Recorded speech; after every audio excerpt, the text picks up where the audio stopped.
అవకాశం ఒక పక్షి లాంటిది. అది ఎప్పుడూ ఒక ప్రదేశంలోనే ఉండదు. ఒక చోట నుండి మరొక చోటికి ఎగిరి వెళ్ళిపోతుంది. ఈ సృష్టిలో చివరి వరకు తోడుండేది కేవలం భార్యాభర్తల బంధమే. ఎవరి కోసమో మీరు తోడును దూరం చేసుకోకండి మిత్రమా. స్త్రీ పురుషుని కంటే బలమైనది కాకపోవచ్చు, కానీ ప్రతి మగాడి బలహీనత ఆడదే. నవ్వుతో ఖైదీ చేస్తుంది, కళ్ళతో కట్టిపడేస్తుంది. నువ్వు ఎప్పుడూ ఒకరికి బలం అవ్వాలి కానీ భారం అవ్వకూడదు. నువ్వు ఒకరికి బలం అవ్వటానికి ప్రయత్నించు. కుక్కలా వేషం వెయ్యవచ్చు, కానీ కుక్కలా మాత్రం ఎప్పటికీ విశ్వాసంగా ఉండలేరు. నక్కలా నమ్మక ద్రోహం చేస్తారు. జీవితంలో నువ్వు చేసే తప్పులను నువ్వు వెనకేసుకు వస్తుంటే నీ విజయం నీకు అందకుండా వెనుకకు వెళ్తూ ఉంటుంది. నీ తప్పులను నువ్వు సరిదిద్దుకుంటూ ముందుకు వెళ్తుంటే నీ విజయం నీకు ఎదురుగా నీ దగ్గరికి వస్తుంది. పొట్టకూటికి పనిచేసే వారికి ఆహారం కావాలి, కానీ ఒకరి పొట్ట కొట్టడానికి మాత్రం అవకాశం చాలు. ఆడపిల్ల జీవితంలో ఏ తప్పు చేసినా కొంతకాలమే ఉంటుంది, కానీ ఒక మూర్ఖునికి ఇచ్చి పెళ్లి చేస్తే మాత్రం జీవితాంతం శిక్ష అనుభవించవలసిందే.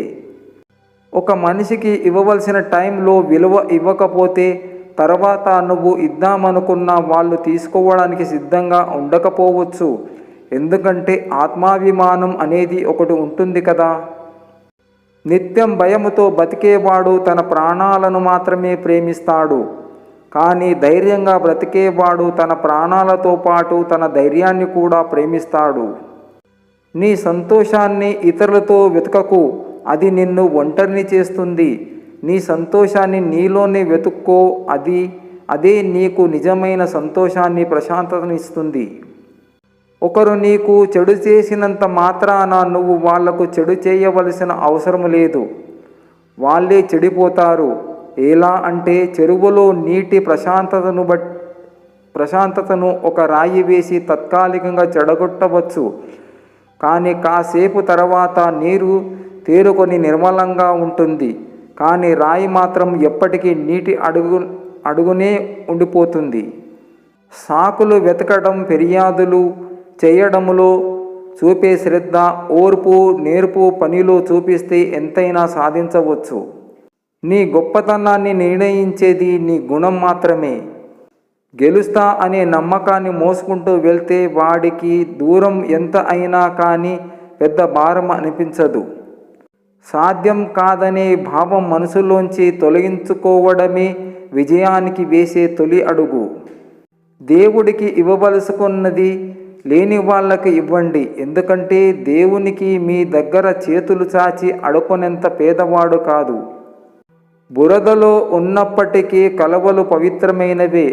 విషపు తేనెటీగల మధ్య ఉన్నప్పటికీ తేనె అమృతమే. జీవిస్తున్న స్థలాన్ని బట్టి, చుట్టూ ఉండే జనాన్ని బట్టి ఎవరిని అంచనా వేయకూడదు. తండ్రి చేతిని పట్టుకోండి, ఎవరి కాళ్ళు పట్టుకునే పరిస్థితి రానివ్వడు. జీవితంలో గొప్ప స్థాయికి ఎదిగేంత వరకు చెవులను మూసుకోండి, ఎదిగిన తర్వాత నోటిని మూసుకోండి. సత్యాన్ని గురించి ధైర్యంగా చెప్పగల ధీరుడు మనకు నేడు అవసరం. జన్మ జన్మాల పుణ్యం వలన నీ కమ్మని కడుపులో పుట్టాను అమ్మా. మళ్ళీ జన్మలు ఎన్నున్నా నా తల్లివి నీవే అంటాను. కలలోనైనా మేలుకవలోనైనా నీ దీవెనలే కోరుకుంటాను అమ్మా.